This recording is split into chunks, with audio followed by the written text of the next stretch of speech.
La grande île de Saint-Ignace de Loyola est située dans l'archipel du lac Saint-Pierre, entre Berthierville et Sorel-Tracy. Elle relie la rive nord à la rive sud du fleuve Saint-Laurent par l'intermédiaire de la Société des traversiers du Québec qui assure le transport.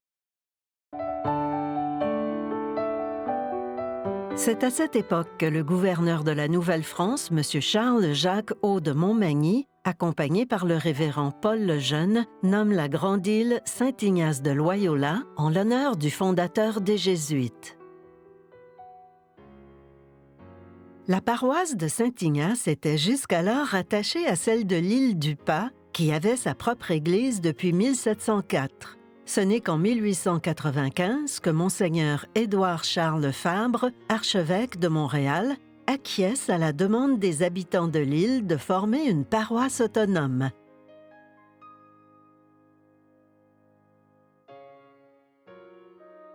La municipalité de Saint-Ignace de Loyola est officiellement reconnue par le gouvernement du Québec. Quelques semaines plus tard, le conseil municipal, constitué de 7 membres, est élu et M. Didas Guévremont devient alors le premier maire de Saint-Ignace. On construit alors une première chapelle en bois et l'abbé Onésime Lachapelle est nommé curé. 2 ans plus tard, exposées sous un grand chapiteau, les 3 cloches de la paroisse résonnent pour la première fois.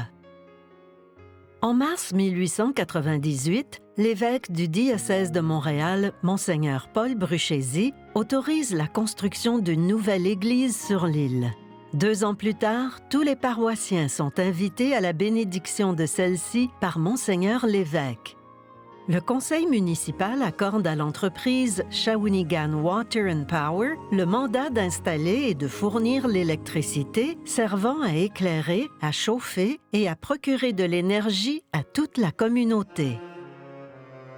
Une demande du conseil municipal de Saint-Ignace a ainsi été portée à l'attention du ministre des Transports du Québec, M. Pierre-Joseph Arthur Cardin, afin de relier les chemins par des ponts. C'est au cours de l'été 1939 que les travaux de construction de 3 ponts de bois se terminent. 13 ans plus tard, ils seront remplacés par des ponts en acier. La compagnie de traverse du Saint-Laurent a obtenu un permis de 10 ans pour transporter des personnes et des voitures entre l'île Saint-Ignace et Sorel au coût de 1 piastre pour une auto, 1 piastre pour une voiture tirée par 2 chevaux, 75 sous pour une voiture tirée par 1 cheval et 25 sous pour une personne adulte. Des lignes téléphoniques commencent à être installées sur le territoire de l'île.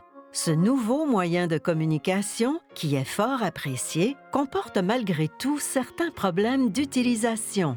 Comme plusieurs foyers sont connectés à la même ligne, il arrive qu'une personne prolonge indûment sa causerie et prive les autres d'y avoir accès. Cela incite sans doute le voisinage et les gens curieux à écouter des conversations privées et ensuite répandre des histoires. Plus de 50 ans après sa construction, à 21h30, l'église de Saint-Ignace, située sur le rang Saint-Isidore, est en feu. Et il est impossible de maîtriser les flammes qui la consument. Quelques heures plus tard, le clocher s'effondre. En attendant qu'elle soit construite, les services religieux sont offerts à l'église de l'île du Pas. L'église est située au centre de l'île, sur un terrain préalablement acheté par la fabrique sur le chemin de la Traverse.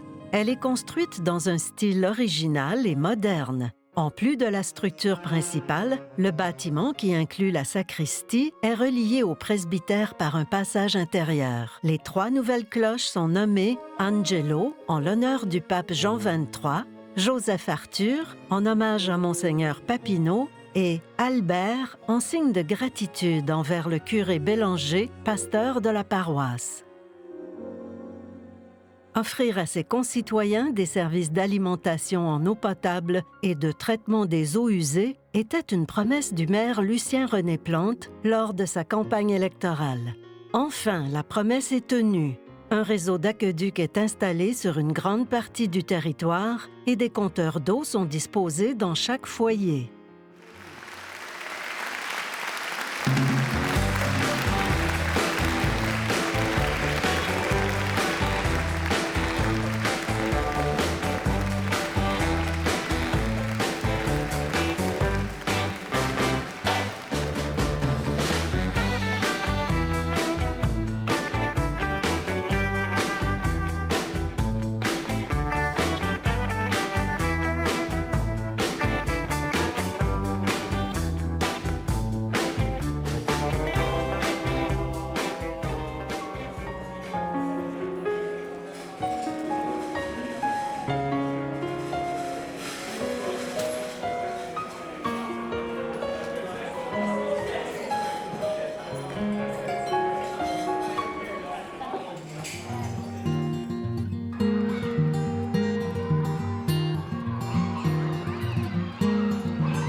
Bon, on n'est pas capable de former 2 jours, on est capable seulement de s'en former 1 jour. C'est impossible de faire un travail collectif. Vu que j'en ai 2 en première, 6 en deuxième, 2 en troisième, c'est impossible.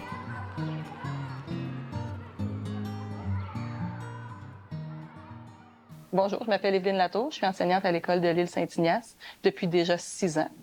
Et je suis aussi conseillère municipale à la municipalité depuis novembre dernier.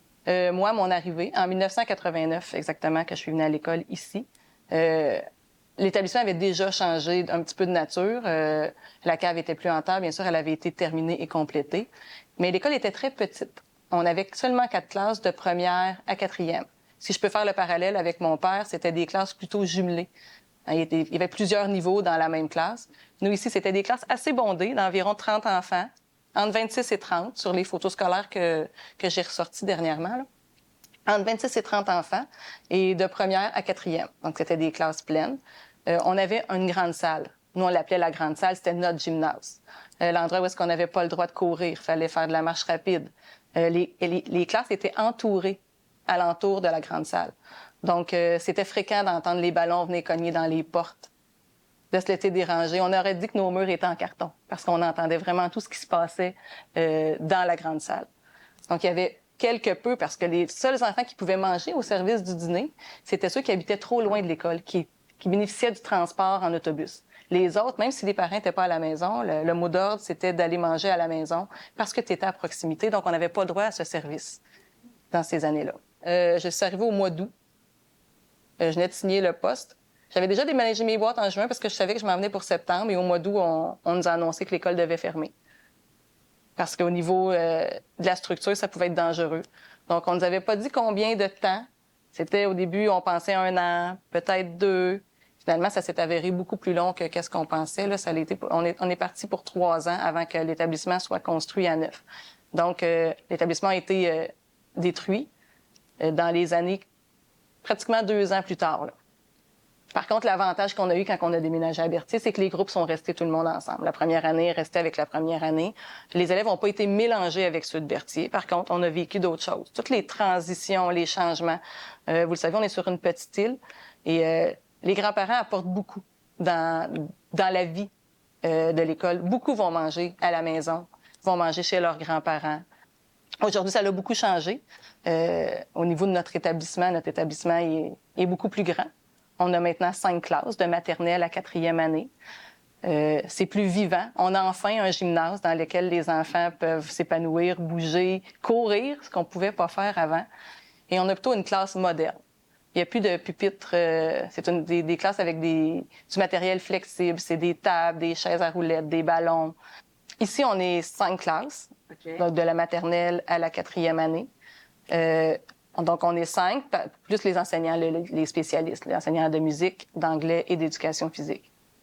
Au nombre de grands-parents qu'on côtoie le matin, le soir, en fin de journée, au dîner, c'est très, très familial. On a aussi le service de garde il était ici dans l'ancienne école aussi.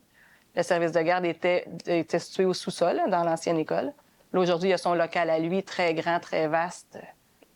Vous pourrez les rencontrer, les enfants sont vraiment heureux. Ils pourront vous parler du gymnase, ils vous pourront parler de toutes les installations qu'on a dans l'école. On a une grande salle, on a une grande bibliothèque remplie de beaux livres.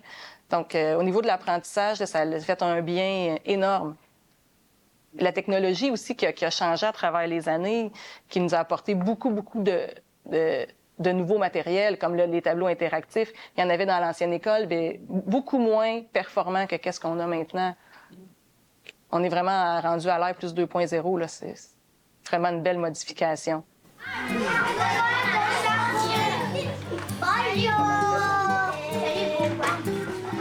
Pour tous, c'est une fun, belle grimace. Wow!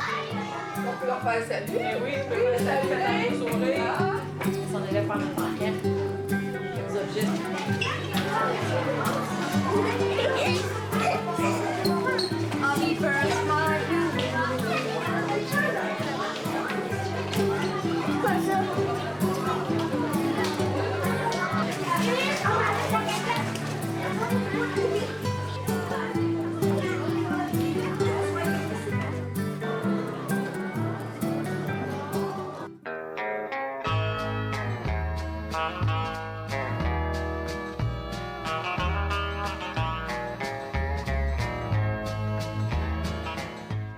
Oui, bonjour, je suis Chantal Massé.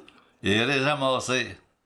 Ben moi, j'ai toujours resté à Saint-Ignace, ma place natale, Saint-Ignace de Loyola, et j'ai toujours resté dans cette maison-là. Puis ici, c'est une maison intergénérationnelle, puis ça a toujours été une maison, Régent, intergénérationnelle. Hein? Oui. Je travaillais à Marine Industrie. Mon métier, moi, j'étais un soudeur. Et puis, je me suis mis à chanter pour le fun, puis je pensais jamais de faire tant d'années, là. Je pensais pas de faire 48 ans dans ce métier-là. Puis tu chantais souvent dans les soirées familiales. Dans les soirées familiales. Puis là, je m'en vais, après mon ouvrage, je vais dans un hôtel à Lavaltrie. Et puis, le musicien, il m'engage, il dit, les gens viennent chanter une chanson. J'allais faire chanson par chanson.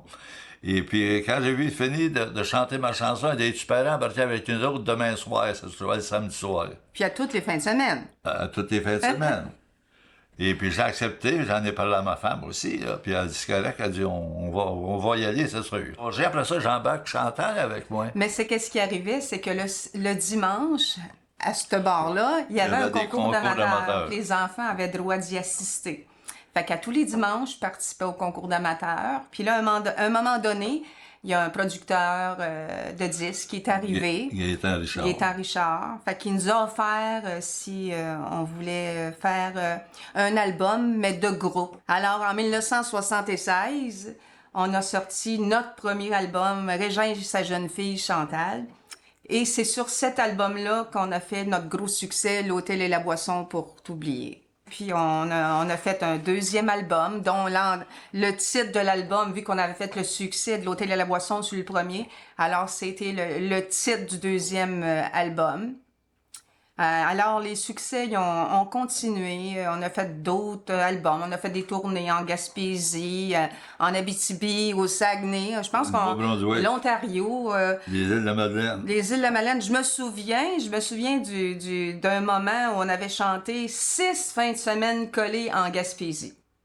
Ça, je m'en souviendrai toute ma vie. Puis moi, j'étais pensionnaire au couvent, au Collège Marie de l'Incarnation à Trois-Rivières. Alors, il me prenait le vendredi pour m'en aller en Gaspésie, puis il me déposait le dimanche parce qu'il fallait que je continue ma semaine d'école. Alors, aujourd'hui, on a une carrière artistique de 48 ans. Fait que j'en suis très fière. On dit qu'il est bien fier de chanter avec son père. Ben oui, c'est pas tout le monde. Parce qu'il y a déjà une bonne nouvelle. Hein? Mais c'est pas tout le monde qui a l'occasion de chanter avec son père non plus. Là, présentement, je suis en studio pour faire un EP de 4 chansons.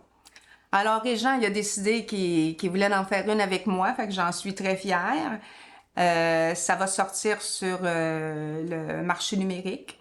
Le petit mot de la fin que je voudrais dire, c'est que je suis très contente, même après toutes ces années, d'être encore une chanteuse country. Un verre, 2 verres, et puis 3 verres.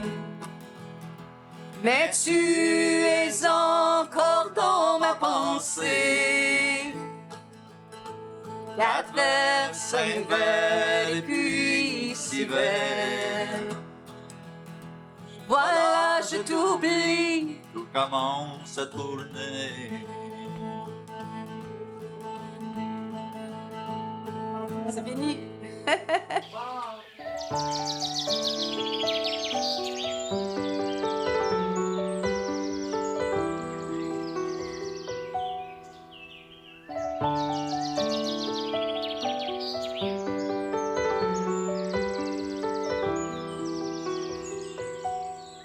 Moi, c'est Yves Guertin, natif de Saint-Ignace de Loyola, en 1900 et quelques.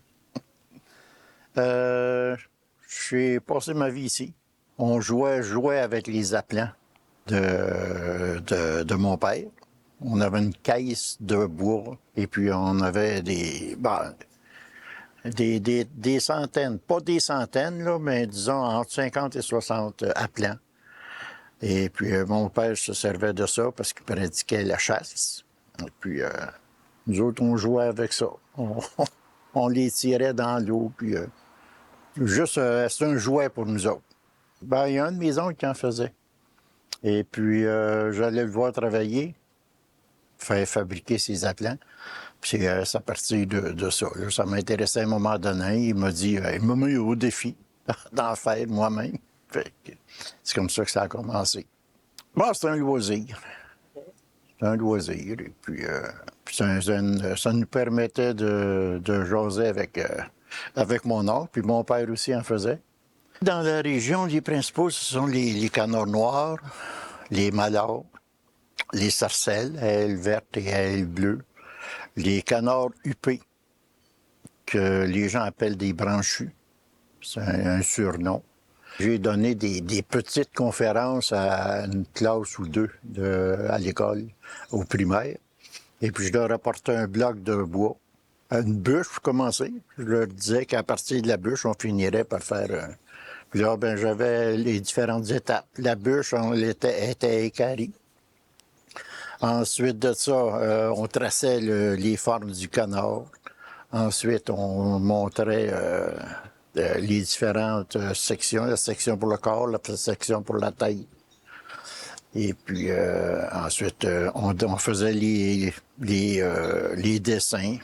Ensuite, on les taillait avec une scie à ruban. Puis ensuite de ça, là, on tombe dans les petits... on a les petits outils, là. C'est des gauges. C'est des gauges pour... mettons, là, pour quand on veut sortir les ailes, quand on veut tracer le bec avec plus de détails, par exemple, faire les narines. Il y a un paquet de petits outils dont on sert aujourd'hui, qui ne servent pas, dans le fond, à faire des appelants pour chasser, là, mais simplement pour... ils appellent ça, eux autres, là, des canards qu'on met sur la table du foyer. Là. Ça, ceux-là ne vont pas en chasse. Tantôt, je vous disais qu'un de mes oncles en faisait. Lui, son défi, c'était d'en faire un dans un avant-midi. Fait que, un canard de chasse. C'est un appelant pour la chasse. Un avec les détails comme on a ici, là, on en a quelques-uns. Et c'est 40 heures autour de ça. Juste le faire, les barbes de chacune des plumes, là. On fait ça avec un genre de fer chauffant. C'est un genre de pyrogravure, dans le fond. Et puis, juste faire les plumes, juste faire une plume, là, il faut que tu t'installes, puis ça te prend un bout de temps pour en faire une. Ensuite de ça, ben, quand on fait ressortir les ailes, puis je vous le disais tantôt pour la tête, là, la tête, juste la tête, là, juste faire les yeux, les mettre à la bonne place. Ensuite de ça, faire le bec avec l'espace entre la lèvre supérieure et inférieure.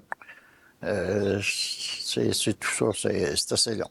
C'est quand la peinture est là, quand on a fait la peinture, puis que les couleurs donnent bien, et puis que les personnes qui les voient s'exclament en même temps, puis mais s'exclament pour vrai, là. Pas parce que je l'ai fait. J'en ai vendu quelques-uns. Où il s'en est passé le plus, c'est pour Duck Unlimited. Duck Unlimited, c'est une association de protection des terres humides, et puis dans le but de permettre aux oiseaux migrateurs de survivre dans leur voyage. Là. J'en ai, je pense, c'est 3 ou 4 en marche. Là. Fait que, une journée, je travaille avec des petits outils miniatures quasiment. D'autres, c'est plus des gouges, des plus grands. Et puis, c'est ça, j'alterne d'un à l'autre.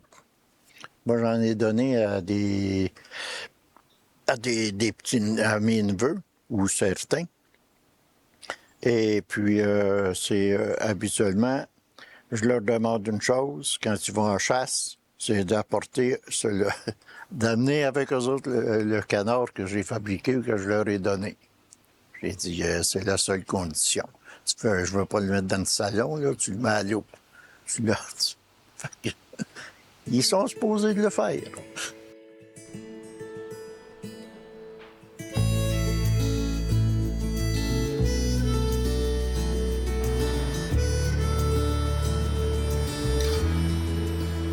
Bien, mon grand-père faisait du vitrail, donc mon père est allé à l'École des Beaux-Arts par la suite, bien pas par la suite, mais il est allé à l'École des Beaux-Arts, ce qui a fait qu'il y a une formation assez forte en art. Donc, sa spécialité, c'est la sculpture, mais comme mon grand-père faisait déjà du vitrail, ben il s'est spécialisé un peu en vitrail ou en sculpture de lumière, sculpteur de lumière, donc en sculpture faite de lumière. Un peu plus tard, ben il a rencontré ma mère, qui, elle, vient de Saint-Ignace. Donc, c'est ça, de fil en aiguille, mais ils ont racheté la maison familiale à Saint-Ignace, familiale du côté de ma mère. Donc, c'est ça. C'est comme ça qu'il s'est installé à Saint-Ignace.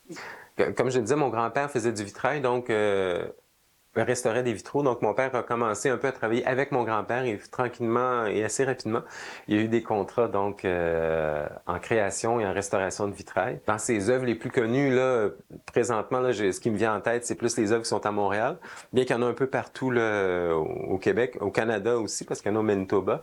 Il y en a aussi en Israël, donc à Cana, pour être précis. Une des plus connues, je crois, c'est celle à la Place des Arts. Donc, qui s'appelle « L'artiste est celui qui fait voir de l'autre côté des choses ». Donc, c'est son œuvre la plus connue.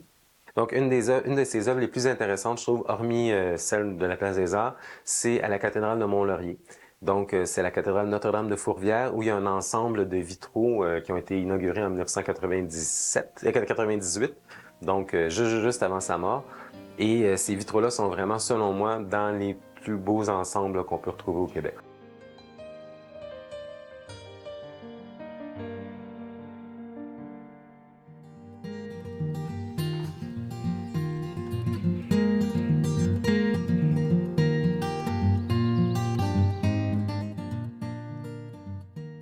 Moi, je suis Linda Lafontaine, je suis présidente de la Coop des Îles.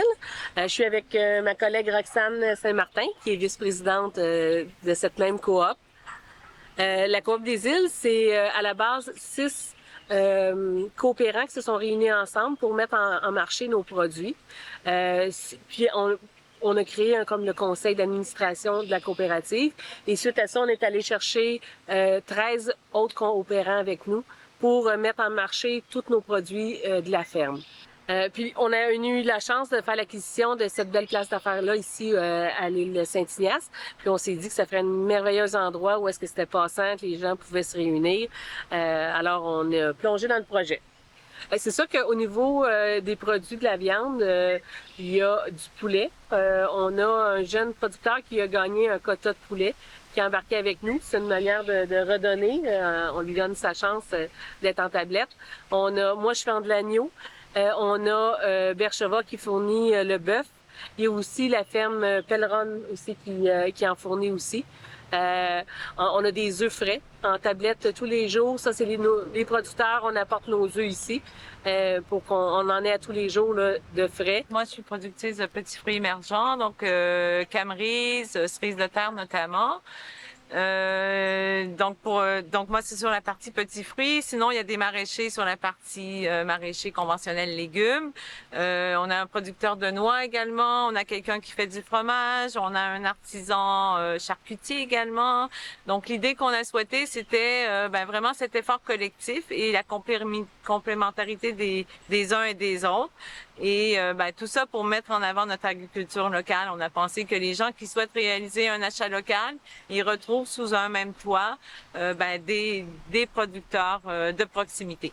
C'est que moi, la mise en marché, c'était difficile pour moi parce que c'est quand même beaucoup d'ouvrages, avoir une ferme, le travail, les enfants, tout ça. Alors, pour moi, les mettre ici, c'était une solution à ma mise en marché. Puis, il va y avoir des journées thématiques au courant de l'année où est-ce qu'il y aura des petits chapiteaux puis que les gens pourront venir rencontrer encore plus les agriculteurs. Si vous allez pouvoir les retrouver dans les îles, il n'y a pas personne qui a à se cacher. On est tous bien fiers de nos produits. Vous allez pouvoir venir les voir. Le Club des Malheurs, ça a commencé il y a environ 50 ans, le 18 mai 1972. Ça fait 50 ans cette année. Ça a commencé tranquillement avec un OSBL, le Club des Malheurs Inc. Puis il s'était enregistré tout, il a fait les choses dans les règles de l'art, là, pour l'époque, là.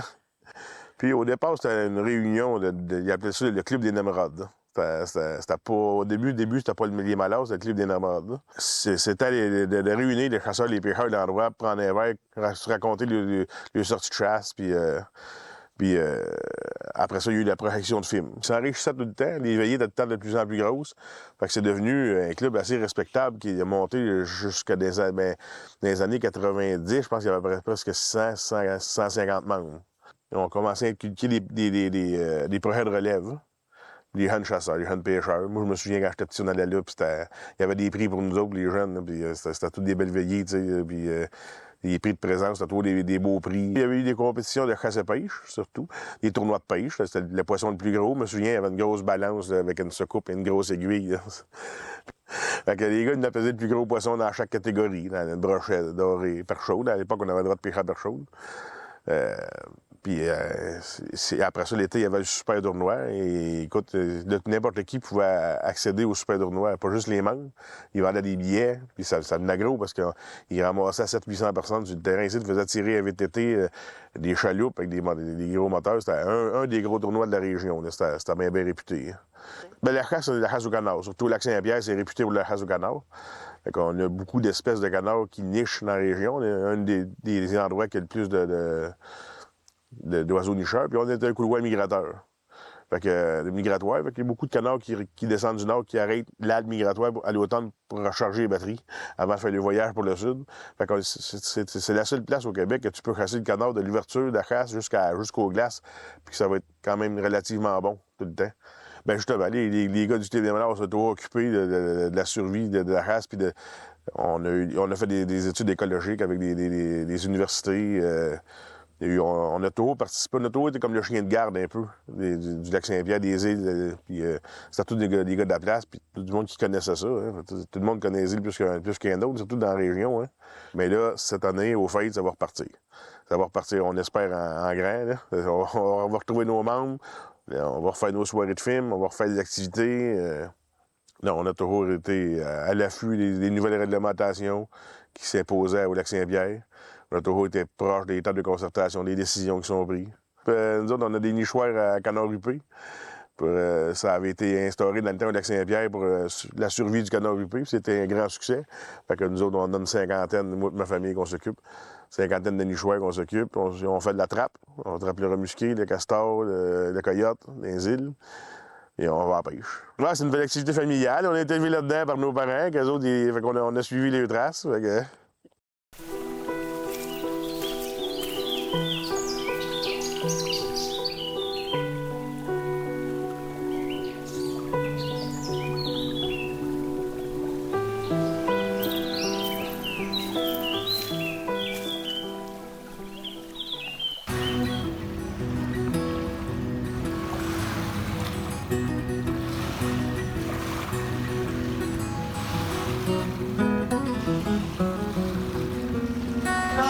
C'est différent. Comme nous, on est la seule traverse dans toute la STQ qu'on n'a pas de marée. Nous, le niveau de l'eau, il est stable.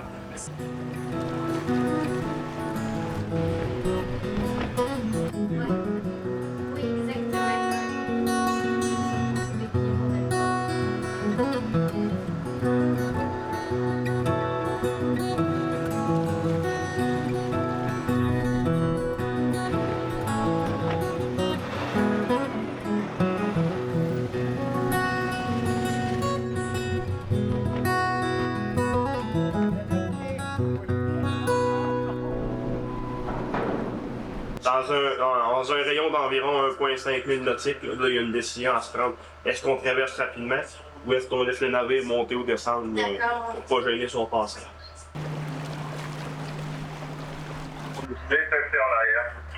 Merci. Je voudrais plus, comme je vous dis, les forts vents, les tempêtes de neige, la visibilité réduite, le brouillard. Okay. C'est des situations qui demandent un petit peu plus d'attention. Là. Parce que là, on est deux. Il y a mon collègue Jean-François qui est lieutenant avec moi.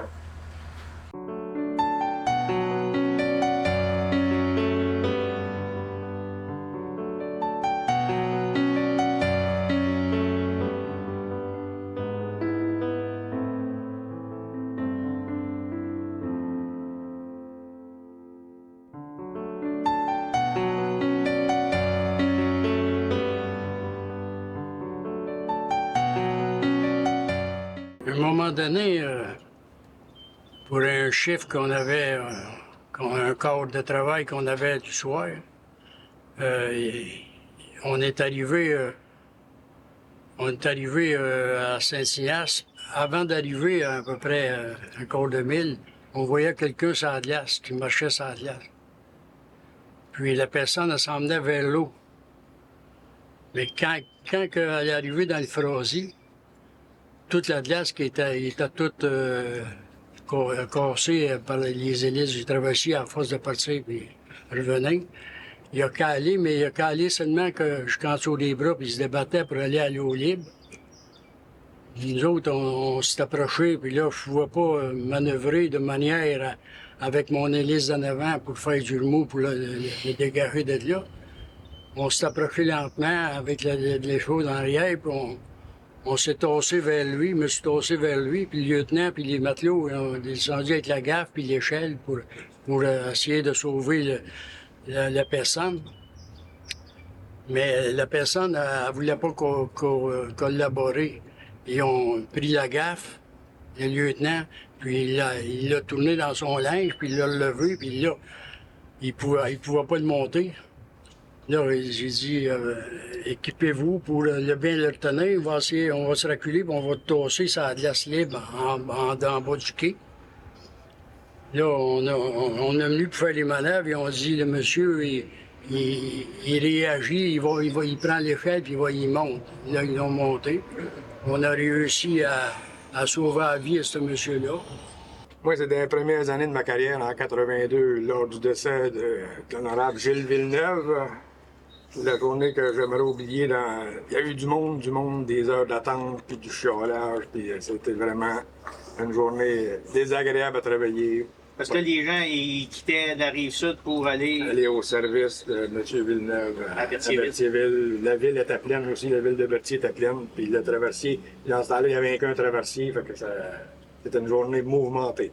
Mais ils ont fait surprise avec... J'étais là avec Jean-Pierre Ferland. T'étais là, OK? Oui. J'étais là. Parce que j'étais dans... C'était son père qui était capitaine. Ouais, mon père était capitaine. Mais ça prenait des autos. Fait que j'étais dans la rangée, moi, avec des autos. Il fallait mettre son char à certaines places pour qu'il arrive en arrière. Fait qu'on embarquait en bas, puis ça a commencé. Ils ont poussé. Il y avait un char avec deux chars avec des drames en dessous. Ils ont poussé les deux chars à l'eau. Ils flottaient, naturellement. Fait que, il s'en allait pousser les chars à Jean-Pierre Ferland. Il dit, oh, une minute, il dit, j'ai des disquettes de Félix Leclerc. Il dit, il a sorti les disquettes de son char, puis là, on s'est mal poussé, mais on l'a poussé 3-4 pieds, puis on a arrêté, là. Béliveau qui faisait ça? Ouais. Il a vu venir Béliveau. Hey, Tara dit, c'est épouvantable. Mais il n'y a pas un monsieur qui s'est couché. Il y a un acteur qui s'est couché en arrière. Non. Oui, c'est vrai. Il voulait pas. Oui, c'est vrai. C'est mon chanteur préféré, je ne jetterai pas son char à l'eau. Oui. Puis lui, il disait, ouais, pas envoyer pareil comme les autres. Oui. Ouais, nous autres, on a appris de ces messieurs-là. Ben, moi, toujours, j'ai appris de ce monsieur-là. Puis c'était des kamikazes du volant, ça. Ça n'avait pas d'instrument de navigation, ou pratiquement pas. Ça avait une boussole pas une montre. À ce temps, les bateaux sont équipés de AIS, cartes électroniques, des radars à la fine pointe. Puis, mais pas d'équipement de navigation. Là, quand que moi, j'ai fait des pressions pour avoir l'équipement de navigation, c'est qu'il m'est arrivé quelque chose. On est parti de Saint-Ignace, dans la neige forte, puis sur le criard. On n'a pas de radio au téléphone, on n'a pas de radar, on a seulement un compas magnétique.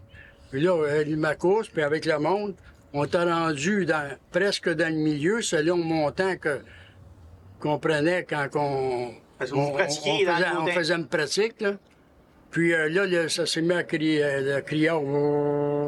Là, les matelots, les VG, sur le pont, ils ont dit, il y a un criard qui fait ça. Fait que moi, je dis, je suis presque rendu, je peux pas arrêter ici, je suis rendu au centre.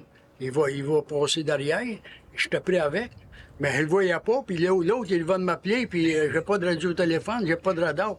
Fait que je disais au lieutenant, 5 degrés bâbord, 5 degrés bâbord. On sort ça tout le temps, 5 degrés, puis ça criait. Mais là, ça criait plus aux 3 minutes, là, ça... Il devait dire qu'est-ce qu'il fallait, lui. Là, on courait devant de lui, à un moment donné, à bédin, m'en va dans vite. le devant du bateau jusqu'à son ancre à Sorel. Lui, il s'en allait à Sorel, il virait tout moins à Sorel. Quand j'arrivais au Tché à Sorel, le bateau partira quand il neigerait plus. La première fois qu'ils ont mis un radio au téléphone là, pour parler avec la Chenille de Montréal, là, il n'avait qu'un. C'était un bateau avec 2 timoneries. Si tu voulais parler, il fallait que tu envoies l'autre dans l'autre timonerie en arrière. Tu parlais avec la Chenille de Montréal. C'est l'Arthur Cardin, ça? Pierre Sorel. Pierre Sorel. Eh oui. Ah oui. Le vieux radar Kevin Hughes sur le l'UCL, là, tu voyais pas grand-chose là-dedans. T'as dur à ajuster. Ben là, on n'a pas suivi les cours de radar. On dit que le radar, il va vous dire quoi faire.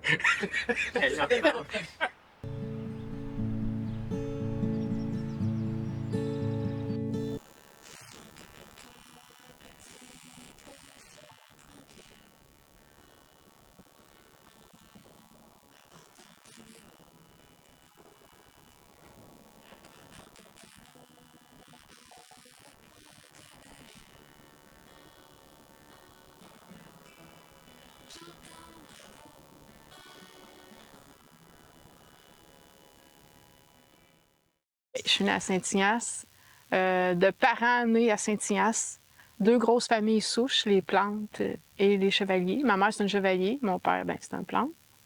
Puis mon père, c'est dans une famille de chasseurs-trappeurs. Ma mère, c'est des agriculteurs. Je suis pas mal rêveuse et ici, au bord de l'eau, c'est ma place pour rêver aussi. Je viens ici pour jouer de la musique, écrire, pour dessiner aussi, pour préparer des cours, pour écrire de la poésie, des chansons. Mon père était un conteur assez extraordinaire, avec une mémoire phénoménale. Puis mes grands-mères aussi me racontaient l'ancien temps. Ça, c'est une époque que j'aime beaucoup. Oui. Non, j'ai pas le goût de déménager. J'ai les pieds trop creux dans la vase du fleuve pour déménager. Ici, c'est comme mon paradis, un paradis terrestre. Faut pas que je le dise trop fort, je veux pas attirer trop de monde. Les familles souches sont importantes, puis je pense que les gens reviennent aussi à Saint-Ignace. Ceux qui vont étudier à l'extérieur, ils font un bout ailleurs, mais il y en a beaucoup que je connais qui reviennent à Saint-Ignace. Après, j'ai participé à des concours littéraires, j'en ai gagné 2, fait que je me suis dit, ben si j'ai intéressé un jury, c'est que je suis capable de toucher les gens, en tout cas certaines personnes.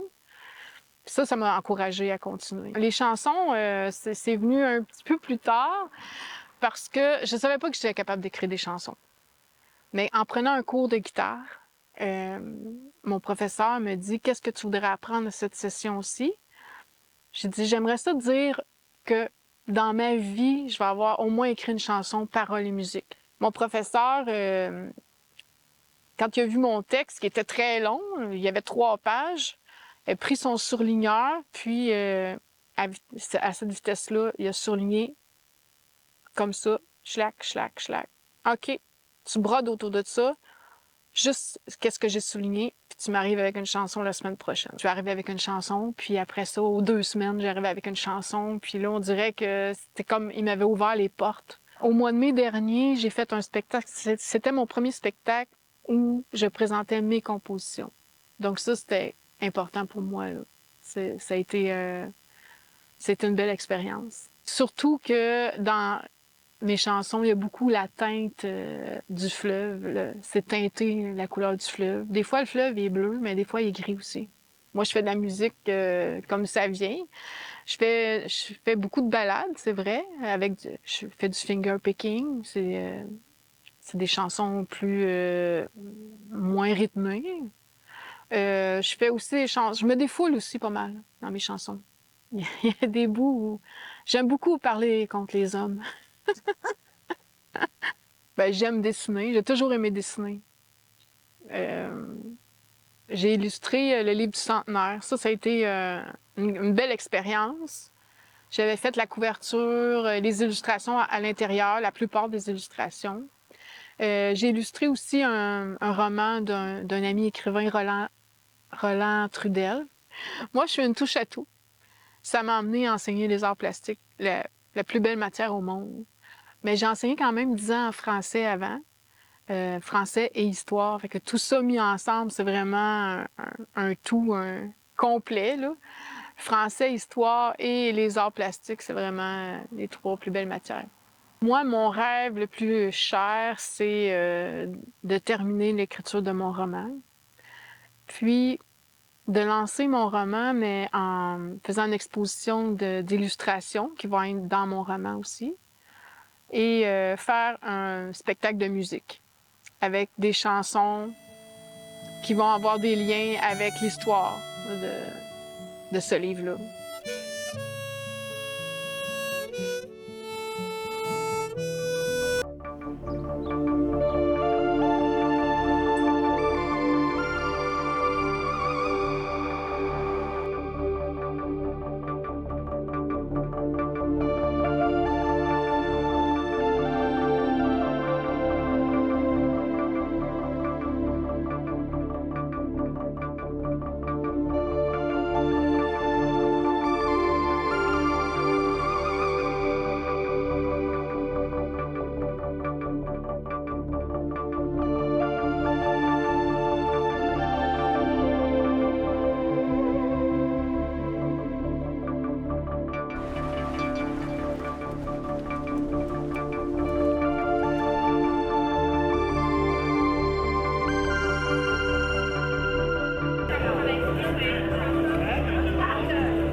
Préparait son petit déjeuner, de un sucre dans son café.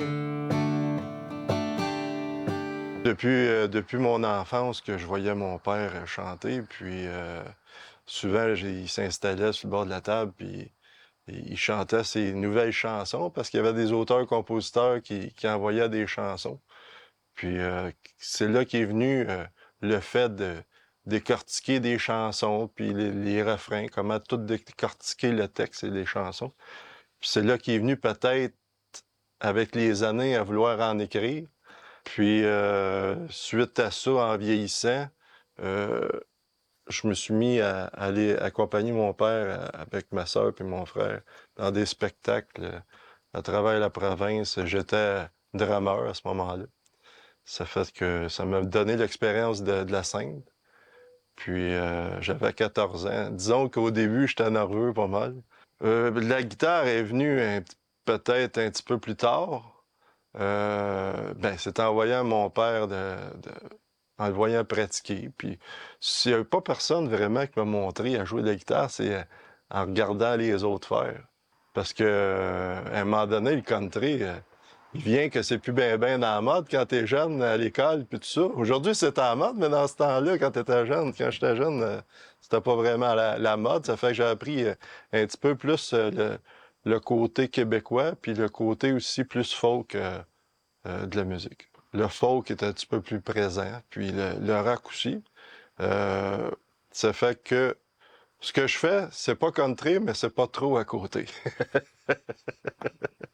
Une vingtaine d'années, j'écrivais des chansons. Puis il y en a qui m'ont dit « Pourquoi tu fais pas tes propres chansons? » Parce que des fois, je chantais à l'entour d'un feu, quelque chose comme ça. Ça fait j'ai commencé tout bonnement.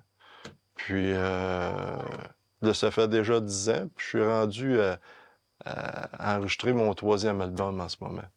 Ça fait que c'est venu comme une passion un peu. Puis c'est libérateur écrire une chanson puis la partager au monde. Là, actuellement, je suis en studio, ça fait que là, on travaille là-dessus, on écoute, puis on réécoute, puis on essaye d'amener quelque chose de nouveau. Sur mes 3 albums, il y a du violoncelle.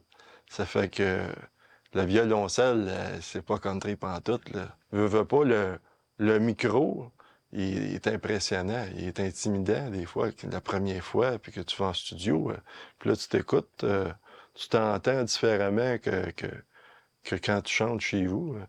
Puis moi, je veux être dans toutes les les étapes, les processus de studio, parce que j'aime ça dire mon idée. Je suis un gars de Saint-Ignace. Tu vois l'évolution de la chanson, ça fait en sorte que au bout de la ligne, tu t'imagines pas que c'est toi qui l'as composé, cette chanson-là. Tu te dis, ouais, c'est quand même pas si pire. L'appréhension de la scène, des fois, c'est pas tout le temps facile. Moi, ça paraît pas, mais je suis quand même nerveux par en dedans. Faut que tu sois quand même un peu à la hauteur. Tu mets la marche peut-être un peu haute des fois. Puis, ma suite, admettons, à l'interaction avec le monde, faut t'essayer de rentrer le public dans ton show pour que ça va être plus facile pour toi si le public il est intéressé puis il est intéressant. À apprendre mes chansons dans mon auto, dans mon char. Je travaille à Montréal, puis je fais 2 heures de route par jour, puis je pratique dans mon char. Ça fait que je chante dans mon char. J'écoute rarement la radio. Ça fait que je compose dans mon char. Là, des fois, j'ai des bons textes dans ma tête. Ça fait que là, je sors mon téléphone. J'ai pas le droit de faire ça. Je le fais pareil. Ça fait là, je pince sur record. Puis là, c'est des bouts de tunes. Puis là, j'ai des paquets de bouts de tunes dans mon téléphone. Puis quand j'ai le temps, j'arrive chez nous, puis je sors ça, puis je sors ma guitare. C'est comme c'est de la tune à Steve Faulkner, que je chante avec sur mon prochain disque. Je chante la chanson Porte-poussière, une chanson qu'il a faite dans son premier disque en 78. On refait ça. Mais lui, il n'avait pas de char. Si j'avais un char, mais moi, mon char, il me permet beaucoup de choses, surtout dans la musique.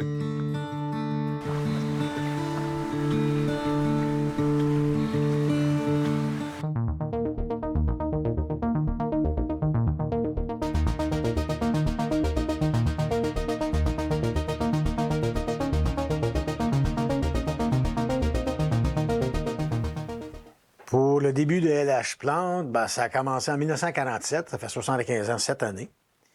Le tout a commencé avec mon père et mon grand-père. Eux autres, ils travaillaient déjà le bois. Puis, il y avait un moulin à scie, situé sur le terrain ici. Puis, ils coupaient du bois dans les îles, un peu partout. Puis, ils venaient le couper ici. Puis, ils faisaient beaucoup de bois de chauffage. Puis, dans les années 47, avant les années 47, dans le temps de la guerre, il y avait une base militaire à Sorel. Puis, mes parents, mon père et mon grand-père, faisaient du bois de chauffage pour l'armée. L'armée à Sorel. Puis, en 1947, un monsieur de l'armée, je ne me souviens plus de son nom, là. On l'a probablement déjà dit, mais je ne m'en rappelle plus. Il a appelé mon grand-père pour lui dire, écoutez, on vient recevoir de la marchandise sur une palette. Puis, vu que vous travaillez le bois, probablement, vous êtes capable de fabriquer ça.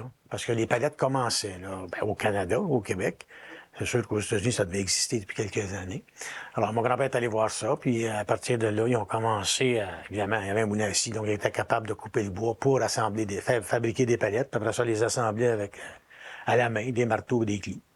Dans les années 50, on pouvait produire avec 16 gars, 16 employés, peut-être entre 200 et 250 palettes à 300 palettes par jour, dépendamment de la grosseur de la palette. Ça, mon beau-frère s'est joint avec nous autres en 1957, qui à l'âge de 15 ans, il nous travaillait pour nous autres.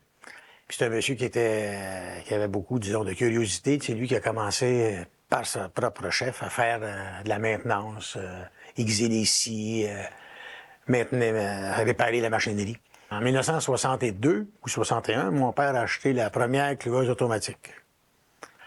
Alors, c'est avec 2 employés, on pouvait faire 250 à 300 palettes par jour avec cette machine-là. Mais évidemment, avec une augmentation de production, ça demande plus de bois. Donc, le bois, mon père avait de la misère à obtenir le bois pour suffire à fournir les machines. Alors, en 1972, il a décidé de bâtir un moulin à scie à Saint-Boniface, près de Shawinigan. Mon père a demandé à mon frère Roger de venir travailler au moulin à scie. Alors, Roger a commencé en 72 avec la compagnie LH Plante, puis il s'occupait du moulin à scie. Fait que la nouveauté du moulin à scie, c'était que le bois qui sortait du moulin était coupé de longueur puis d'épaisseur. Donc, il était prêt, quand il arrivait ici, il était prêt à envoyer à la table d'assemblage pour assembler les palettes. Alors, c'était quand même une nouveauté dans le domaine. Ça n'existait pas beaucoup dans le temps. Notre moulin à scie qui a été bâti en 72, ça a été pour nous autres un gros plus parce qu'on avait l'approvisionnement sûr. Souvent, on avait des clients qui restaient avec nous autres parce c'est sûr qu'on avait un approvisionnement à cause du moulin à scie. Juste donner un exemple, on a fait de nos gros clients des années 60, 70, c'était Union Carbide à Montréal, puis la SO, la pétrolière SO. Les années 80, ma soeur Suzanne est venue pour travailler dans le bureau. Mais ma mère, c'était, comment dire, le pilier, un peu un pilier, parce que dans ce temps-là, de la clientèle au Québec, tous les acheteurs étaient unilingues anglophones. Puis ma mère était parfaitement bilingue. Fait que c'est elle qui avait qui faisait la vente, si vous voulez. C'est elle qui le contact avec la clientèle, c'était ma mère, puis elle avait une très bonne, elle était très, très bonne là-dedans. Alors, on n'a pas eu de misère à avoir de la clientèle, mais dans ce temps-là, c'était exclusivement, dans les années 50, 60, exclusivement anglais. Ou pas, exclusivement. La plupart des acheteurs, des personnes responsables étaient anglais. À Montréal. Aujourd'hui, c'est anglais, mais à Toronto ou aux États-Unis. Puis après ça, moi, je suis arrivé en 85. Moi, je suis comptable de formation. Puis, c'est ça, à partir de ces années-là, on a commencé mon père a commencé à acheter, on a acheté une machine pour faire des palettes à bloc. Ça, c'est des palettes à bloc, ça, c'est des palettes qui est surtout utilisées dans les brasseries, des palettes pour les brasseries. Également, en 85, on a acheté une scie multiple pour couper le bois franc. Puis, 2 ans plus tard, on a acheté une autre machine pour assembler les palettes. Alors, dans ces années-là, on a quand même doublé puis triplé notre capacité de production. En 1993, on a agrandi. On a bâti un entrepôt, puis on a agrandi l'usine pour, justement, les fabricants qui utilisent les palettes sont de plus en plus sophistiqués eux aussi. Le machinerie, c'est des convoyeurs, ça devient de plus en plus mécanisé, donc ça prend des palettes de plus en plus de qualité, si on veut. Mais, on avait investi en 1998-2000, on avait investi beaucoup d'argent au moulin à scie. Le moulin à scie commençait à être très, très productif. Mais en 2003, est arrivé un valeur, le moulin à scie a passé au feu. Alors, nous, à ce moment-là, on a réfléchi à notre affaire, on a décidé, au lieu de bâtir notre propre moulin, on va utiliser les autres moulins qui se sont construits un peu partout. Puis là, on a acheté le bois à partir d'autres fournisseurs. À ce temps, les palettes, les produits sont exportés à travers le monde. Alors, nos clients, nous, on n'exporte pas les palettes à travers le monde, mais nos clients exportent. Puis, évidemment, le bois, tu peux avoir des bactéries, tu peux avoir tout ça, des parasites après le bois. Alors, les gouvernements sont mis ensemble à travers le monde pour, quand on exporte les palettes, qui sortent à travers du Canada ou des États-Unis. Les Canada et les États-Unis, on n'a pas besoin de traiter les palettes, mais si ça va en dehors de ces deux pays-là, il faut que les palettes soient traitées thermiquement. Alors, c'est un traitement qui dure entre 8 et 10 heures. Puis, les palettes à chauffer jusqu'à 80 Celsius, puis ça tue toutes les bactéries. Alors, on est obligé de... On a acheté un séchoir pour faire les traitements thermiques en 2011. Je suis arrivé dans l'entreprise en 2013, l'entreprise familiale. C'est une entreprise que je connaissais quand même bien. J'ai travaillé ici quand j'étais plus jeune, comme étudiant l'été, pendant mes vacances d'été. Je commençais à travailler ici, j'avais une douzaine d'années, jusqu'à 18 ans. Donc, tous les étés, je venais travailler ici. Mes parents travaillaient pour l'entreprise. Donc, mon père était directeur d'usine, s'occupait aussi de la maintenance à ce moment-là. Fait que c'était facile pour moi de m'introduire dans l'entreprise. Ma mère, Suzanne, elle, était réceptionniste, comptable. Fait qu'elle s'occupait beaucoup de la partie administrative, gestion des clients, gestion des livraisons. Suite à mon arrivée en 2013, on a décidé avec Richard de redonner un troisième souffle à LH Plante, si on veut. Il y avait plusieurs machines qui étaient désuètes. Il n'y avait pas eu beaucoup d'investissement dans les dernières années parce qu'ils ne voyaient pas vraiment de relève.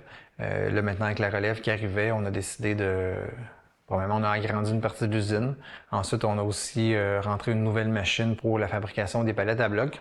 C'est un peu notre marque de commerce ici chez LH Plante. Ça fait plusieurs dizaines d'années qu'on fait des palettes pour les brasseries, des palettes à bloc. C'est pas tout le monde qui est bien équipé pour faire ça. En fait, on est vraiment les leaders dans ça au Québec au niveau de la palette à bloc. Ben, on est gros clients, c'est sûr que toute la palette, comme je vous dis, de brasserie, là, les Molson, Labatt, en Ontario, c'est les Beer Store. On a réussi à aller chercher ce marché-là aussi. Donc, toutes les palettes à bloc dans l'Est du Canada, c'est pas mal nous autres qui est le leader là-dedans. Quand je suis arrivé, on faisait environ 450 à 500 000 palettes par année. Puis là, maintenant, on fait 600 000 palettes par année. On a augmenté notre capacité de production quand même significativement. Ensuite, en 2019, ma sœur s'est jointe à nous, Marie-André, pour nous donner un coup de main au niveau de la gestion de tout ça. C'est quand même beaucoup de travail. Maintenant, Marie-André est directrice de production. C'est elle qui gère toute la planification des commandes, comment on va les produire, quand est-ce qu'on va les livrer. C'est tout elle qui gère cet aspect-là. C'est quand même un gros morceau. Moi, je m'occupe maintenant surtout des ventes et du développement des affaires. On a quand même beaucoup d'autres projets qui s'en viennent. On veut encore agrandir l'usine pour s'installer, faire des copeaux. On a des rebuts à se débarrasser. Quand on prépare notre bois pour fabriquer les palettes, il y a plein de rebuts qui sortent. Il faut se débarrasser de ça. Fait qu'on a décidé de faire des copeaux. On va en vendre une partie, puis on va aussi s'installer une fournaise à la biomasse pour pouvoir chauffer notre usine avec le reste, avec les copeaux qu'on va avoir. Ça, c'est un projet qui s'en vient. On veut s'acheter une nouvelle cloueuse, encore pour assembler des palettes de façon plus efficace. Le gros défi des prochaines années, c'est le manque de main-d'œuvre qui s'en vient. Fait qu'à ce niveau-là, il faut s'automatiser le plus possible. Fait qu'on cherche des machines qui sont les plus faciles à opérer pour les opérateurs, le moins physiques possible, et qui font les palettes le plus rapidement possible. On espère maintenir notre capacité de production, peut-être l'augmenter un peu, mais surtout la maintenir, mais avec moins de monde, parce qu'on sait que c'est ça qui s'en vient. Au niveau de la préparation du bois aussi, on a 2 lignes de préparation de bois, une dans le bois franc, une dans le bois mou. Les 2 lignes, on veut aussi les améliorer pour rendre l'opération de la machine plus facile pour les opérateurs. Le bois va se charger tout seul. Les gens vont juste avoir à être là pour s'assurer que si ça bloque, ils sont là pour les débloquer. Fabrication de palettes, c'est une partie de ça récupère du bois. C'est la personne qui va dans une forêt couper un arbre pour faire une palette. De la façon que ça fonctionne, c'est les moulanciers vont dans la forêt, ils récoltent les arbres, ils amènent ça au moulin, ils prennent tout ce qui est bon pour faire des meubles, faire des planchers, faire toutes sortes de choses en bois. Puis ce qui reste, qui est pas bon pour toutes ces affaires-là, il vient dans le monde de la palette pour faire des palettes. Puis si jamais c'est pas bon pour faire de la palette, là, on fait du copeau, faire de la biomasse, des choses comme ça. En plus, les palettes sont faites en bois. On voit pas de palettes traîner nulle part. C'est pas un déchet qui est problématique parce que tout le monde arrache les palettes vides, les vieilles palettes. Ils les utilisent pour faire du bois de chauffage, ils les utilisent pour faire des meubles. Fait que c'est un produit qui se récupère super bien. En plus, ça se répare. Souvent, les gens, les entreprises qui ont des palettes réutilisables, ils reçoivent leurs palettes, ils envoient réparer. La durée de vie d'une palette peut aller jusqu'à 10-15 ans. Fait que c'est un produit qui est quand même très, très écologique. Là.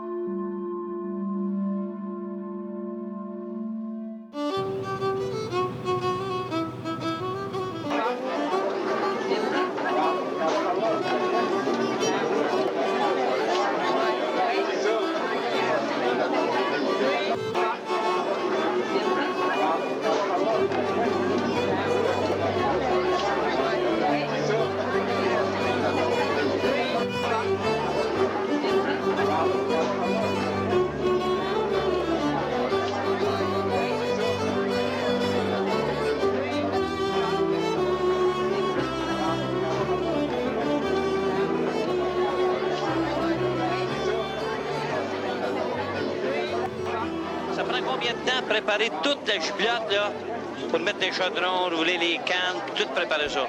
Tout à préparer, ça nous prend à peu près 2h30 à 3h. 2 heures? Avant la cuisson. Okay. Ça fait combien de temps que vous faites la jubilote à Saint-Ignace? 19 ans. Ah, ça prend 7-8 gallons de blé d'Inde. Ensuite de ça, de la macédoine, des pois verts, pois et carottes, jus de tomate, tomate aux soupes, là, tomate au pays, là, de la tomate. 5 chaudrons comme ça, là. On peut servir combien de personnes pour le souper? Environ 260 à 275 personnes. commencez premièrement dans nos chaudrons, vous commencez, on met la matière grasse. Après ça, on a 50 livres d'oignons à mettre. On fait brûler nos oignons un petit peu, pas trop, par exemple. Après ça, on met nos patates. Les patates, on a 60 livres. Après ça, on met nos légumes. Puis là, Louis, ça prend combien de temps à faire mijoter en heure, là? Après qu'un tout préparé, comme je t'ai dit, ça prend 3 heures, 3 heures et demie à le préparer. Après qu'un préparé, ça nous prend à peu près 2 heures à mijoter doucement. Pas à feu ardent, à feu lent.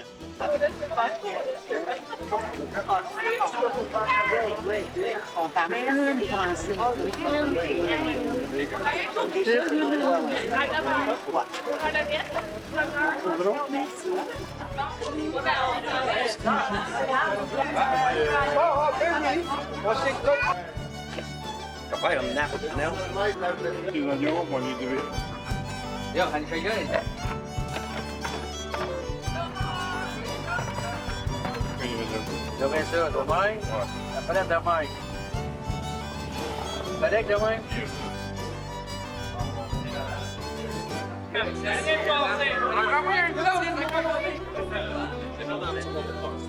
Ah!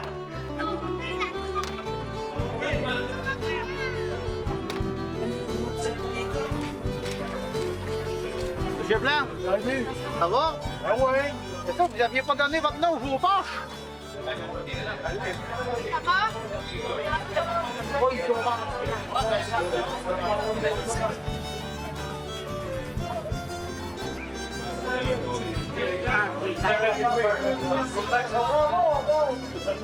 C'était Lato. Lato, puis Chevalier. Chevalier. OK. Ouais.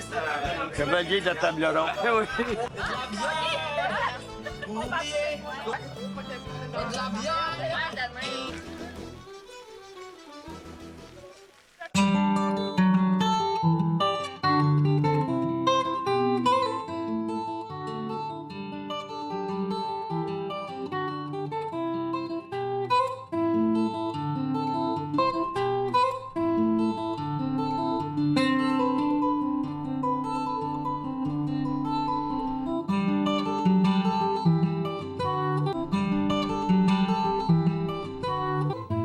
Ça a été comme toutes les autres parce que on le comprenait, tu sais, on savait que c'était un tempérament comme ça, fait qu'on le laissait pour rien. S'il veillait tard, on le laissait faire. On a parlé un petit peu pour les premiers temps, mais quand on a vu que ça servait à rien, là, ces nuits, il passait à lire puis à écrire, fait que on a abandonné de l'affaler avec ça. On l'a laissé faire à son goût. Pour écrire, il suffit d'un bout de planche sur lui, sa machine à écrire sur ses genoux. C'est là qu'il fait son travail. Ça s'installe dans la cuisine. Dans le garage, puis dans la cuisine, d'où est-ce qu'il n'y a pas de bruit. Puis il est venu encore dernièrement, là, passer une vacance de 15 jours. Puis c'était dans le garage toute la nuit. Je me levais à 6 heures le matin, puis je le rencontrais. Moi, je sortais, puis lui, il rentrait. Il dit, j'ai envoyé M. Tissère, il m'a refusé.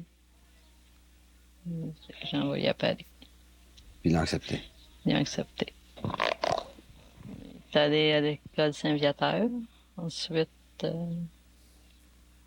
université, de septembre aux fêtes. Ensuite, il est allé à l'école Saint-Mars. Le premier, Océantion.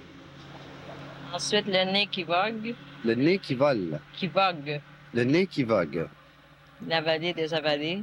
La fille de Christophe Colomb. Ben, j'ai demandé le premier, là, pourquoi tu me dis pas ce que tu écris? Le premier, c'est l'histoire d'un enfant. Puis ça, parce qu'il y a confiance, il y en a, j'en ai ici, de fois qu'il a décrit certains que c'est quoi j'ai écrit. Il me l'a donné avant de partir, puis il dit serre-les, fais confiance à toi. Ces manuscrits sont arrivés par la poste, les uns après les autres, dans un temps très court d'ailleurs, en l'espace de 3 mois. Il a envoyé 3 manuscrits. Des romans dont nous publions le 3e, qui s'appelle La vallée des avalées. Je trouve que c'est le roman de quelqu'un de tout à fait extraordinaire. Il est d'une originalité absolue, il est d'une fraîcheur et d'une violence parfaitement insolites, et il est écrit dans une langue qui pour nous est une langue assez surprenante.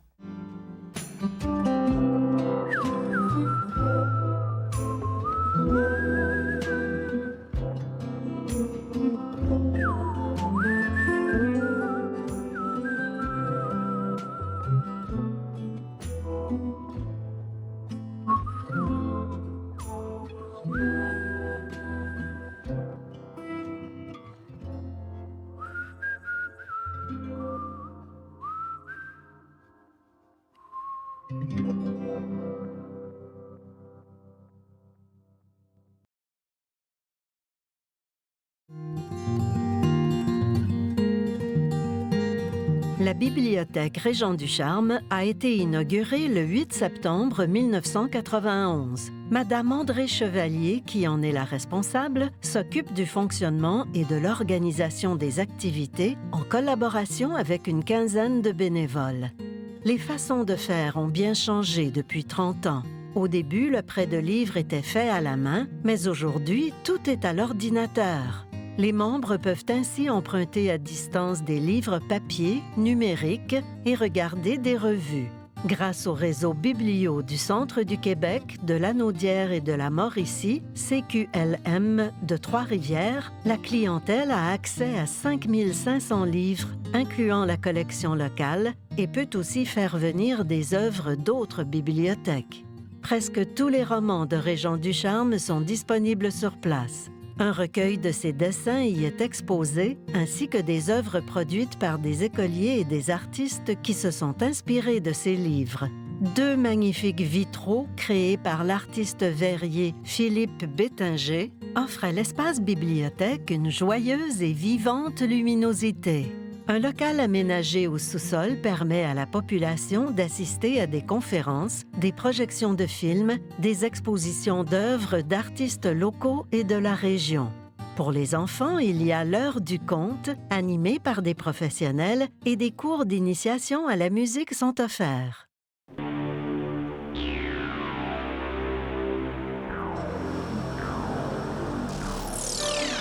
Louis-Vincent Barthes, né le 28 septembre 1978. Mon grand-père a été fort impliqué dans la communauté à Saint-Ignace. Mon grand-père paternel, Louis Armand. Mes oncles du côté de mon père, très impliqués surtout dans les loisirs. C'était comme naturel que je suive leurs traces. Là. Puis aussi mes oncles du côté des Gartins, il y avait parti le club des Malheurs. Je baignais dans 2 familles qui étaient assez impliquées dans la communauté. Quand je suis revenu m'installer aux îles, commençais à avoir des enfants, des amis, on avait des enfants, puis on se disait, ben, faudrait redonner, nous, qu'est-ce qu'on a eu quand on était jeunes, il y avait une organisation des loisirs, et les loisirs n'existaient plus. Fait qu'on a reparti ça en 2014, les loisirs, avec des gens qui étaient intéressés à faire revivre un peu la vie sportive et culturelle à Saint-Ignace. Quand je rentrais chez mon oncle Rosaire, ben, chez eux, il était chez lui, Pépé.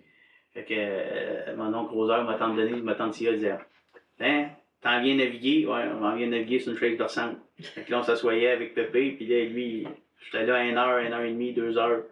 Je pense 80% de la conversation, c'était par rapport à sa carrière sur le fleuve, puis il me parlait du fleuve.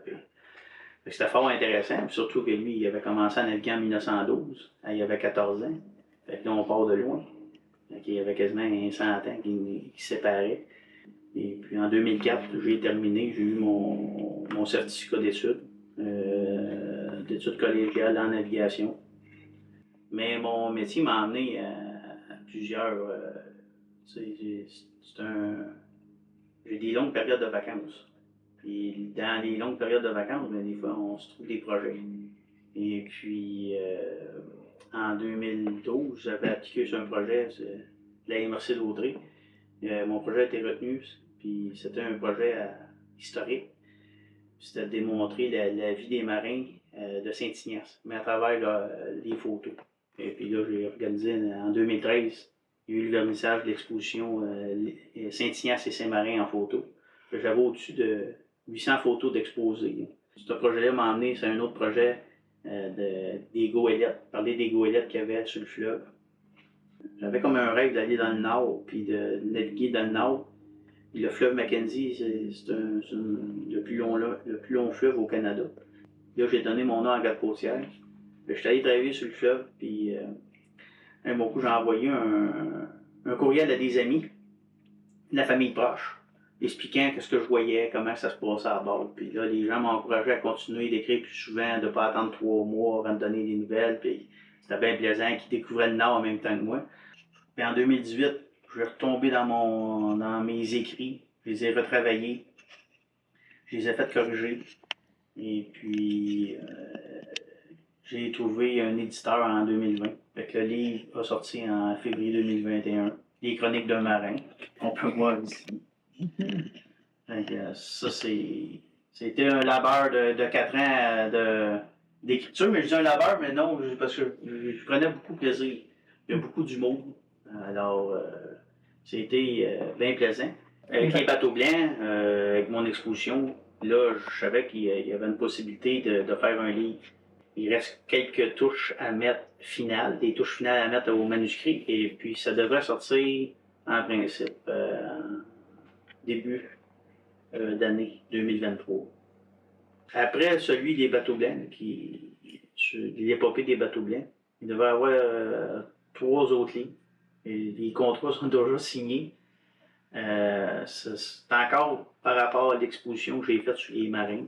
Il devrait y avoir un sur les dragues et remorqueurs, la marine marchande en général, et puis les traversiers, l'histoire des traversiers. Plein d'histoires assez élargies. Le premier traversier qui faisait Berthier, Sorel, Carreta, Saint-Ignace, les Chanans, même il parlait des Chanans dans les îles. Puis encore aujourd'hui, on utilise les Chanans pour soit aller à l'île d'Ozo, à l'île du Charme, à l'île Ronde, à l'île de Grâce. Donc je pense que mon implication dans la communauté puis les projets personnels, j'en ai pour plusieurs années.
Moi, je suis né à Saint-Ignace. Donc, grâce à mes parents, dans le fond, je suis né à Saint-Ignace.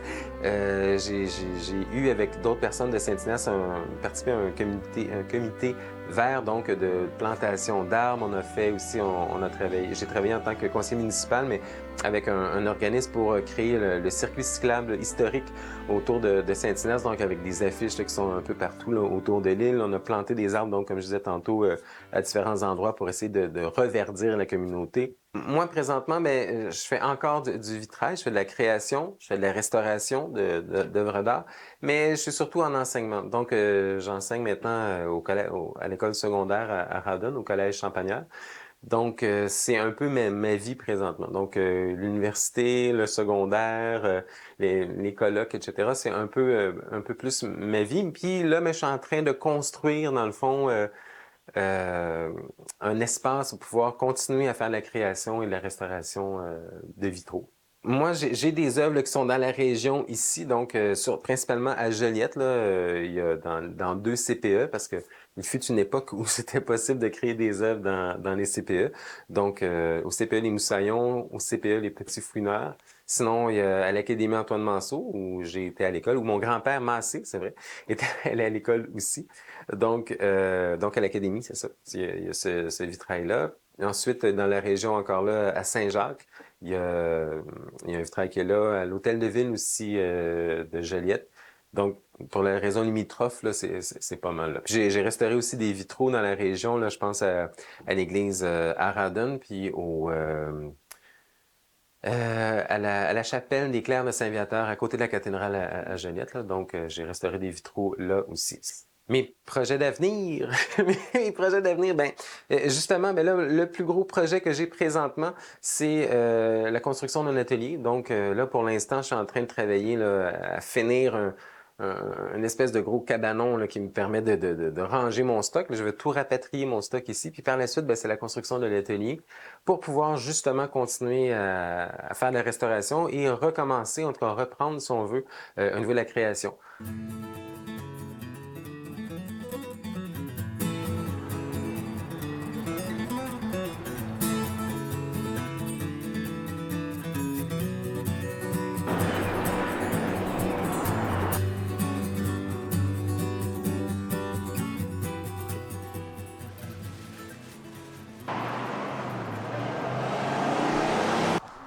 Tu es de mon âge, à peu près. Ah non, et puis avec toi, Maurice, t'as quoi? Maurice Saffonet? Maurice Denis. Ça, c'est mon frère. Maurice Denis, t'as à peu près de mon âge, ouais. Il vient de prendre ce coup-là. Il vient de dire ça, c'est mon frère. Maurice Saffonet, c'est ça qui est mort? Oui, je le sais, ça. Oui, c'est mon frère. J'ai passé par la télévision.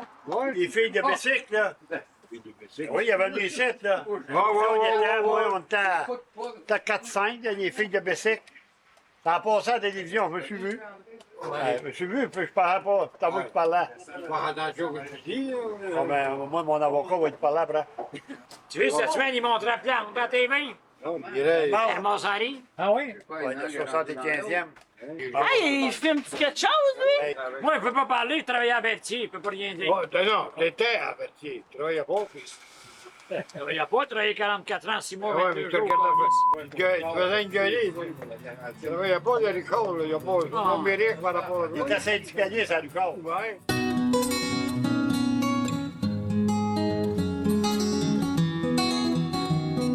Il y a les filles des îles, boîte de bière autour du feu.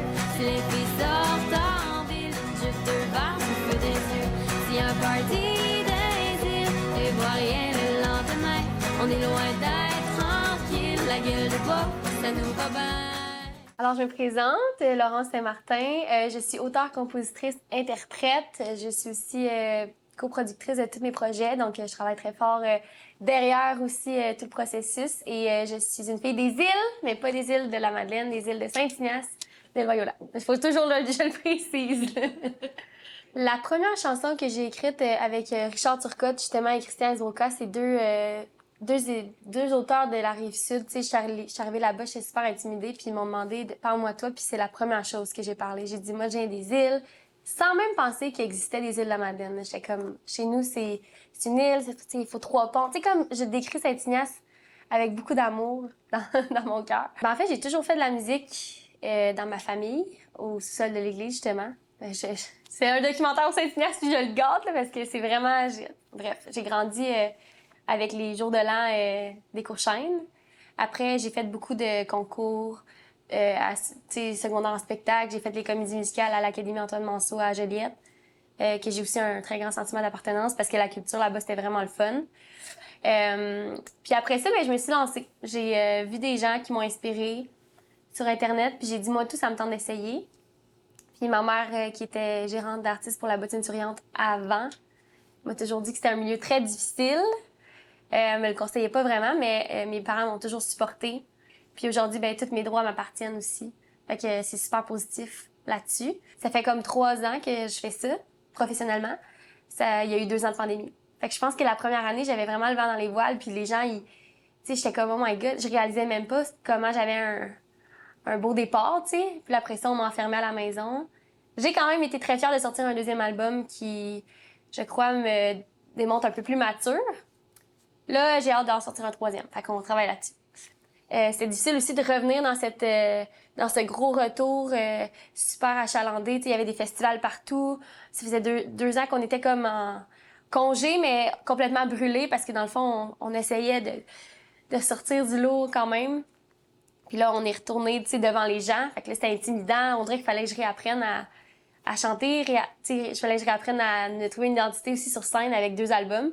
Mais l'avantage, c'est que la musique a continué de voyager sur Internet parce que les gens, ils chantaient presque toutes mes paroles au travers le Québec cet été, fait que c'était vraiment le fun. J'ai pas beaucoup d'attentes. J'aime mieux aller go with the flow, comme on dit. Mais c'est sûr que bientôt, comme j'ai dit, j'aimerais sortir un 3e album. J'aimerais avoir un plus gros succès à la radio. Je pense que mes chansons, ils jouent à la radio, mais j'aimerais ça avoir un hit radio. Tout le monde sait c'est quoi. Fait que ça serait mes objectifs. Continuer d'être heureuse, pouvoir payer ma petite maison avec ce que je fais, là, c'est ça qui compte pour le moment. 1, il faut croire en nos rêves. 2, avec Internet, tout se fait maintenant. Puis, il faut rester authentique nous-mêmes, parce que si on se croit pas, les gens vont pas nous croire non plus.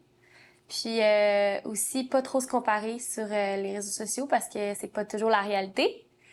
Je pense qu'on met beaucoup de beau là-dessus. Il y a aussi beaucoup de moins beau, mais l'important, c'est de continuer de travailler fort puis se fixer un objectif. Puis les jeunes filles, je les aime beaucoup parce qu'ils m'aiment beaucoup aussi. Fait que je suis contente d'être un modèle pour eux autres. Puis je vais faire full attention aussi à mon image pour ces jeunes filles-là. Mais c'est de croire en tes rêves, je pense. C'est super quétaine, mais c'est ça.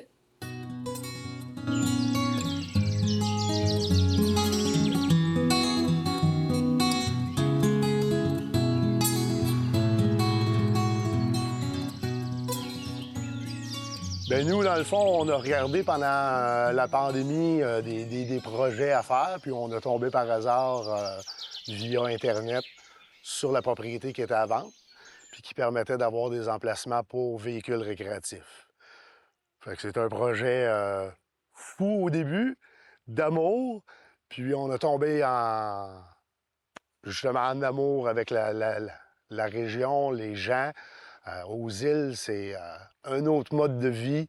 Tout le monde s'entraide. Les gens s'envoient la main, autant à vélo, à pied, en auto. On est dans un monde, je vous dirais, à part, qu'on se sent toujours comme en vacances.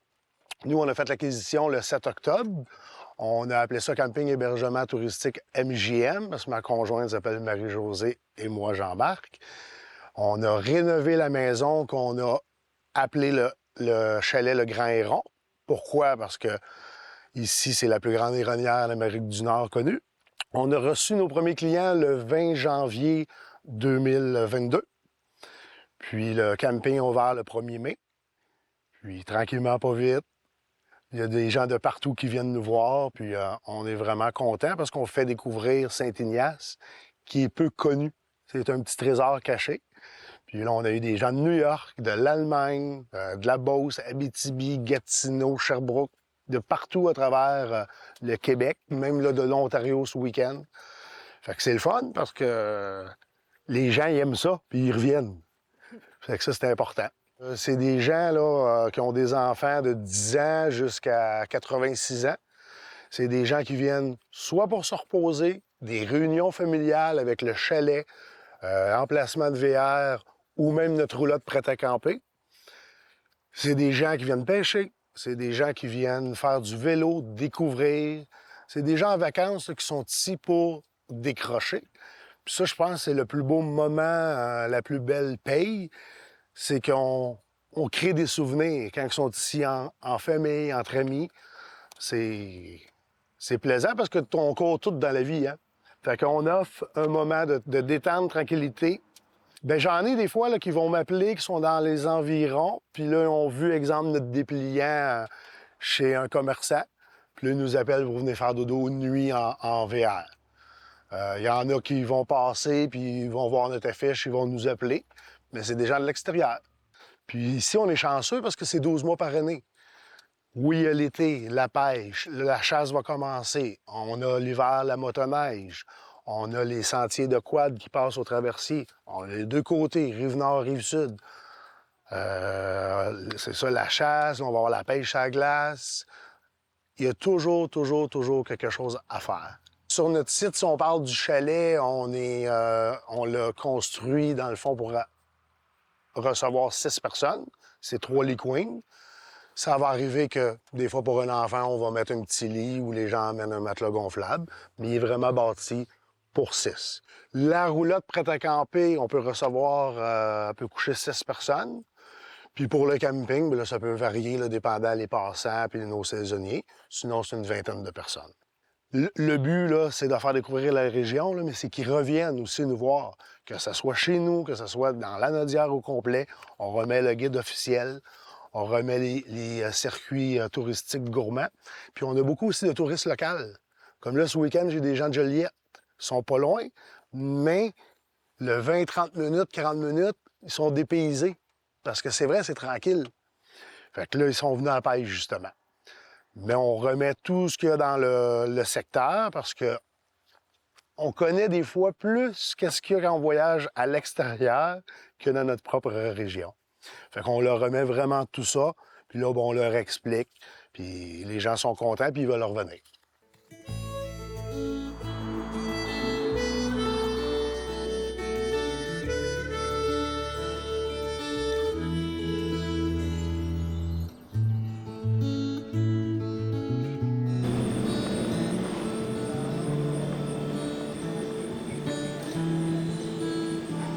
Moi, je me présente, je m'appelle Jean-Luc Barthes. Je suis le maire de la municipalité de Saint-Ignace-de-Loyola depuis 2009. Je vous dirais que la municipalité de Saint-Ignace-de-Loyola, elle est très accueillante. On est une municipalité dont on veut garder le cachet de campagne. Les quartiers qu'on a, c'est des quartiers qui sont paisibles, il n'y a pas de bruit extrême, et ainsi de suite. Moi, je pense que c'est ça. Aussi, vous savez, si on est une municipalité, on a 2100 citoyens sur l'île, moi, je leur dirais, puis on a beaucoup d'attrait. Les gens, là, je vous dirais, promenez-vous dans l'île, puis les gens, si vous rencontrez des gens, je suis sûr, peut-être qu'ils vont vous saluer, ils vont vous dire bonjour. Comme je vous disais, ils sont accueillants, ils vont fraterniser. Même, ah oui, c'est serré, ça, c'est vrai. Ça, c'est un très bon mot. Je vais vous surprendre. Vous savez, on a beaucoup fait, on a refait la patinoire au complet, on a aménagé, on a aménagé le terrain de balle, on l'a tout rénové comme il faut. Mais qu'est-ce que je suis le plus fier, là? Parce que la question, quand je l'ai regardée, je pense que c'est d'avoir immortalisé des gens de Saint-Ignace. Prenez le parc Albert Saint-Martin, prenez la patinoire Jacques Desrogers, la bibliothèque Régent Duchamp, le parc Saint-Giroux qu'on a ici, un regard sur le fleuve. Vous savez, c'est gratifiant. C'est des personnes qui ont fait beaucoup pour la municipalité. Fait que les immortaliser, je trouve que c'était, pour moi, là, c'était vraiment une chose extraordinaire que la municipalité a fait. Les projets, là, on vient justement de terminer de rénover le terrain de tennis. Ils viennent de le finir. Fait qu'on a tout à fait fait la surface au complet. On a 2 terrains de tennis. On a un qui a resté terrain de tennis. Puis l'autre, on l'a fait installer pour qu'il puisse jouer au tennis, mais aussi au pocketball, le nouveau jeu qu'il joue, parce que la demande, elle était là, fait qu'on l'a fait. Mais il reste que c'est tout le temps rien que 2 terrains. Puis des grosses réalisations qui s'en viennent, bien là, vous savez que L'an prochain, on va installer l'indôme sur la patinoire. Le contrat est donné tout. Même ils sont venus me prendre les mesures avant-hier. Après ça, on va s'en aller bientôt en appel d'offres pour le skatepark. On refait le skatepark, le planche à roulettes en nœud complètement. On a aussi, qu'est-ce qui s'en vient? On a l'église. On est en train de faire une étude de faisabilité. Ah, puis aussi, ce que je veux faire aussi, puis que ça met tout le temps à cœur quand je suis arrivé en 2009, c'est l'entretien de nos routes. Mais le faire comme il faut. Sur l'île, nos attraits qu'on a, vous savez, on a un beau parc. On a tout dedans. On a les jeux d'eau, on a les jeux des enfants, on a 2 terrains de volleyball de plage. Le Grand Prix des îles, ils ont venu faire une piste de BMX. Puis au fond, on a une belle grosse butte de terre que l'hiver, les enfants vont glisser. Puis là, ce qui s'en vient, c'est qu'on veut essayer d'avoir les commodités pour aménager le terrain de soccer comme il faut. Il faut le dire, on a 2 pourvoiries ici. On a 2 pourvoiries, c'est pour ça que quand on a fait... Puis Laurent Saint-Pierre, on l'a fait pourquoi? Il y en a bien qui disaient on aurait dû faire ça Mais c'est parce que Laurent Saint-Pierre, dans le programme PIL, c'est qu'on était subventionné à 75 %. Fait que... Puis c'est ce chemin-là à cause des pourvoiries. Moi, comme j'ai tout le temps dit, le monde dit là, les taxes ont augmenté. Bien, c'est sûr que les taxes vont augmenter. Parce que moi, la Sûreté du Québec, les incendies, les toits collectes, j'ai pas de contrôle sur ça. Vous savez, comme là, la Sûreté du Québec s'en va en négociation. Fait que, puis on n'est pas à table de négociation. Fait que, on va subir les augmentations.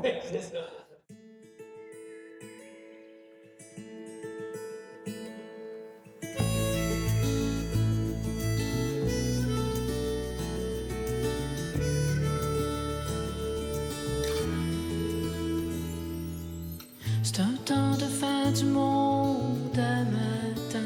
La brune coupe le paysage.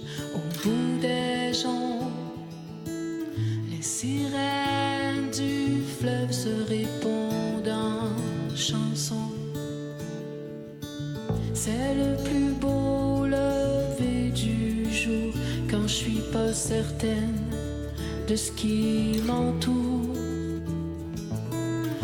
C'est par les matins brumeux que j'écris le mieux.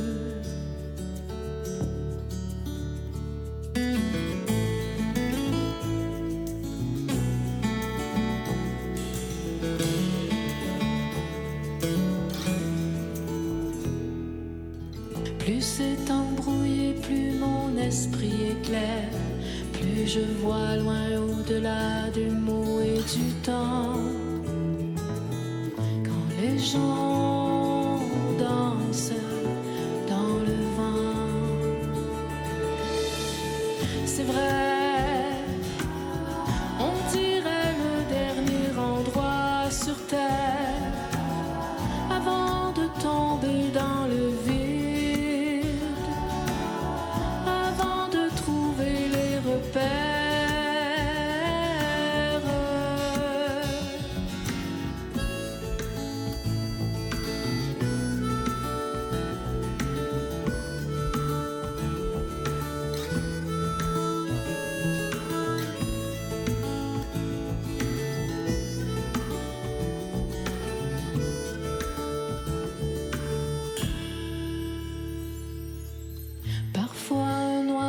Déchire le voile en suspens, une aile dans le réel, l'autre dans le néant. Attirant le soleil d'or, me redonnant mon décor.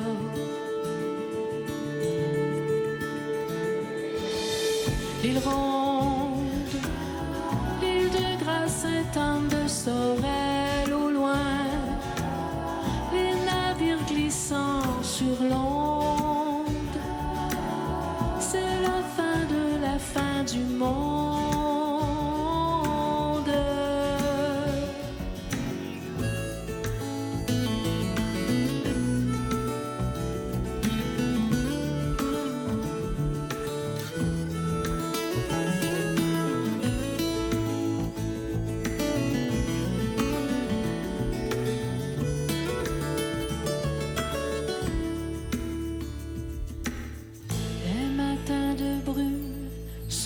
J'aime tant ceux qui font le vide dedans.